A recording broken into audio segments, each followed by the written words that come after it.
30 जून 1855। इस दिन एक ऐसी लड़ाई लड़ी जा रही थी जिसका नतीजा अगर पॉजिटिव में निकलता तो भारत 100 साल पहले ही अंग्रेजों के चंगुल से निकल चुका होता। जी हाँ, सही सुना आपने। आज़ादी शायद 90 साल पहले ही मिल चुकी होती। लेकिन आप सोच रहे होंगे कि ऐसी लड़ाई तो 1857 में लड़ी गई थी, तो आखिर हमने 1855 क्यों कहा?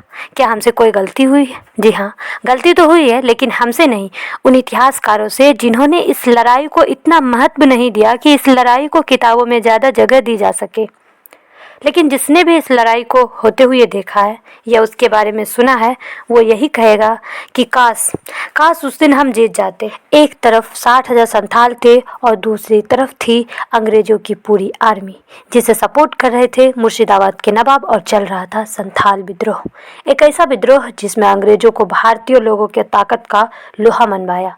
लेकिन इसी लड़ाई में अंग्रेज ये भी समझ चुके थे, इंडिया पर रूल करने का एक ही तरीका है, वो है डिवाइड एंड रूल। अब यहाँ पर सवाल ये आता है, आखिर कैसे, कौन थे वो आपने दिया था जिन्होंने अंग्रेजों का साथ?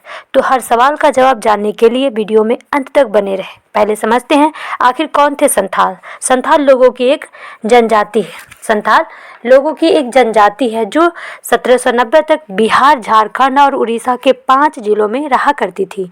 अगर नक्शे की मदद से इसको समझा जाए तो ये लोग पटना के दक्षिण में कटक, डालभूम, बीरभूम, मानभूम और हजारीबाग जिले में रहा करते थे। लेकिन 1790 तक ही क्यों? 1790 तक ही क्यों? उसके बाद क्यों नहीं? उसके बाद उन्हें अंग्रेजों की मदद करने के लिए वहां से पुनर्स्थापित होना पड़ा। जी हाँ, सही सुना आपने, अंग्रेजों की मदद के लिए। अब आप सोच रहे होंगे कि ये अगर संथाल अंग्रेजों की मदद कर रहा था तो फिर अंग्रेजों के खिलाफ विद्रोह क्यों? 1790 में होने वाली ये मदद 1855 तक विद्रोह का रूप कैसे ले लिया? इसे समझने के लिए हमें चलना होगा 20 साल पीछे, 1770 में।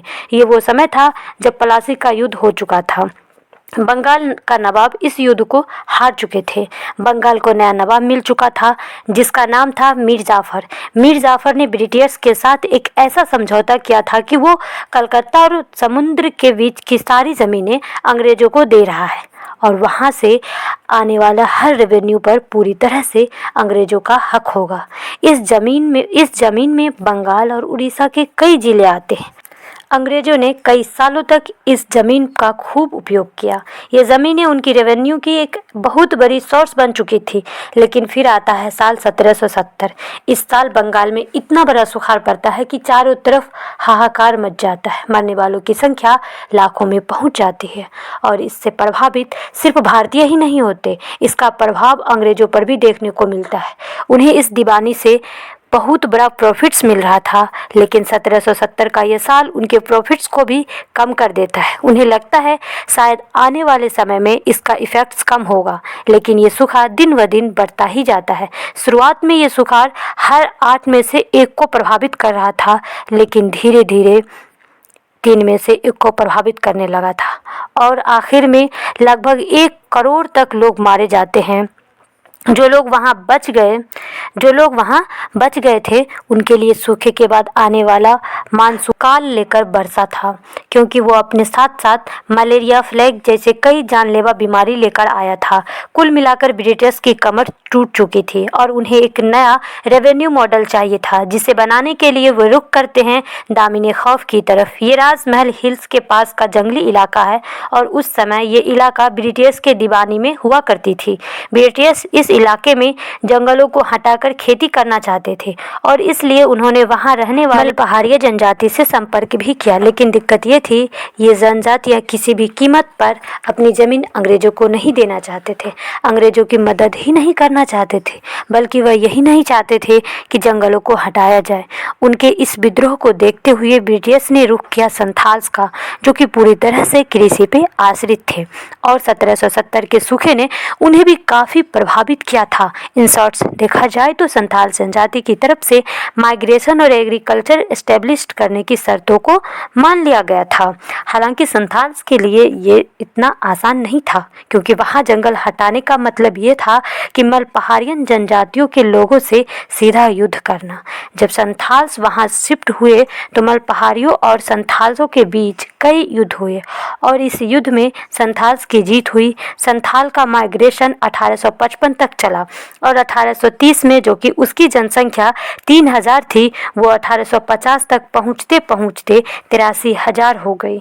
इस बढ़ी हुई जनसंख्या ने दो चीज़ों को पक्का कर दिया। पहला, मल पहाड़िया लोग संथाल्स के खिलाफ विद्रोह न कर पाए। दूसरा ये कि राजमहल पहाड़ियों में कृषि फलने फूलने लगे। आंकड़ों के अनुसार संथाल्स ने ब्रिटिशर्स को 22 गुना ज़्यादा रेवेन्यू कमा कर दिया था। एक तरफ संथाल को ये लग रहा था कि इस रेवेन्यू से इस पर शांति बनी रहेगी, लेकिन दूसरी तरफ अंग्रेजों का लालच भी तो मौजूद था। उसे ये समझ आ गया था कि संथाल्स इसके लिए यूज़फुल है, लेकिन वो ये भी जानते थे संथाल्स अगर ग्रो करते हैं तो इसके लिए खतरा साबित होंगे भविष्य में। इसीलिए संथाल्स ने अपने ज़मीनों के लिए महाजन और ज़मींदारों को नियुक्त करने लगे। ये ज़मीनें ब्रिटिश और कंपनी की दीवानी में थी, इसीलिए भले ही संथाल्स ने उन पर काम किया था, लेकिन वो उन पर अपना कोई अधिकार दावा नहीं कर सकता था। लेकिन दिक्कत यह भी थी, संथाल्स अपना बहुत कुछ पीछे छोड़कर आए थे, इसीलिए उनके पास रोजी रोटी के लिए कोई दूसरा ऑप्शन मौजूद नहीं था। ब्रिटिश ऑफिसर्स और कंपनी इस बात को जानते थे, इसीलिए 83,000 की जनता धीरे धीरे आर्टिफिशियल डेब्ट्स में फंसती चली गई। जमीन की उपज में उनकी भागीदारी हुआ करती थी, लेकिन धीरे धीरे उन पर कर्ज का बोझ बढ़ता ही चला गया और जब वो कर्ज चुका ना पाए तो जिस खेत को उन्होंने बनाया था उसमें वह एक बंधुआ मजदूर बनकर रह गए। कुछ समय तक ऐसा ही चला, लेकिन एक पॉइंट पर संथाल समझ चुके थे कि ब्रिटिश का काम पूरा हो चुका है। अब अगर इन खेतों में उनकी मौत भी हो जाती है तो ब्रिटिश को कोई फर्क नहीं पड़ेगा। इनके इसी सोच ने जन्म दिया एक क्रांति को, एक ऐसी क्रांति जिसका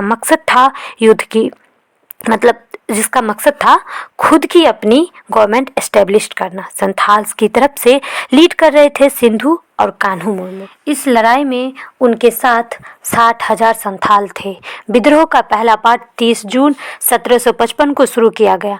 पहले पार्ट में कंपनी के जमींदारों और महाजनों को एग्जीक्यूट किया गया।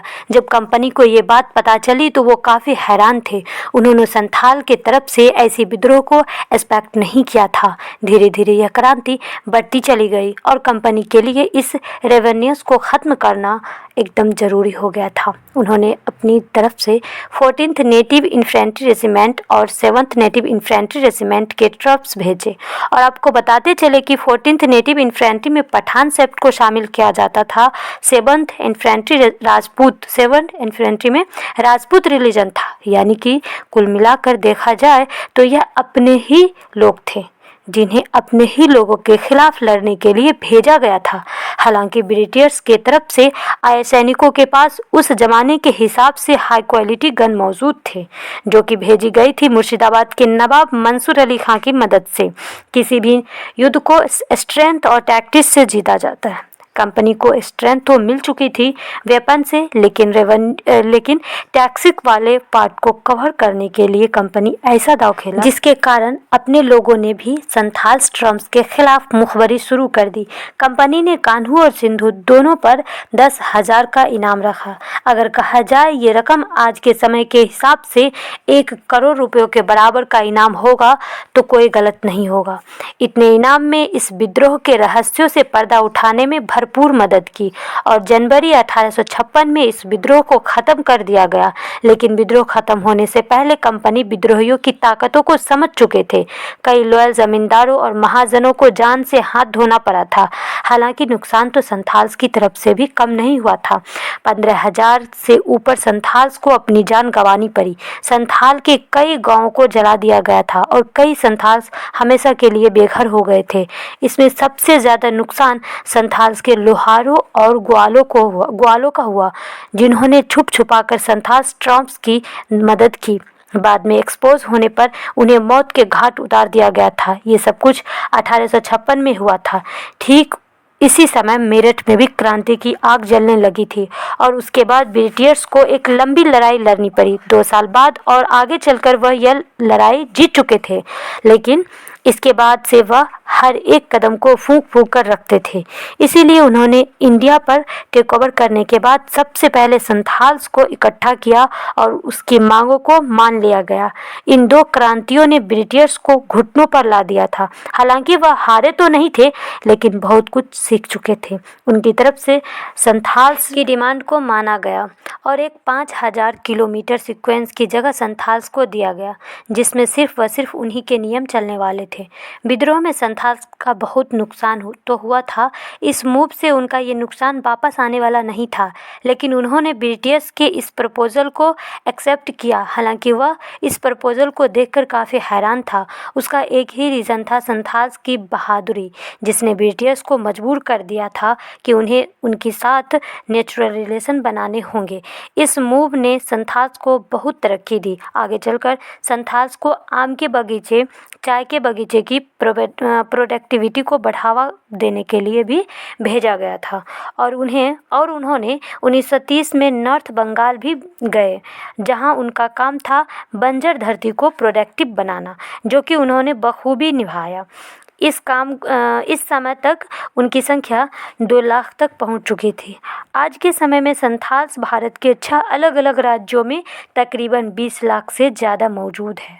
और अगर दूसरे देशों की बात करें तो संथाल्स की आबादी नेपाल और बंगाल में 2 लाख है। संथाल्स देश के सबसे पढ़े लिखे जनजातियों में से एक है। महामहिम द्रौपदी मुर्मू भी इसी संथाल जनजाति से ही आती है।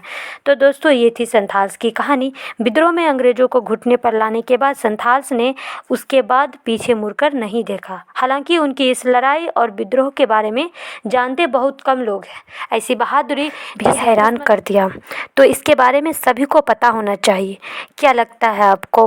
कमेंट करके ज़रूर बताना और साथ ही इस वीडियो को ज़्यादा से ज़्यादा शेयर करें ताकि संथाल्स की बहादुरी के बारे में हर कोई जान सके। वीडियो में अंत तक देखने के लिए धन्यवाद। मिलते हैं किसी नेक्स्ट वीडियो में किसी नए टॉपिक के साथ। दोस्तों, आशा करते हैं आज का ये सेशन आप लोगों को काफ़ी यूज़फुल लगा हो।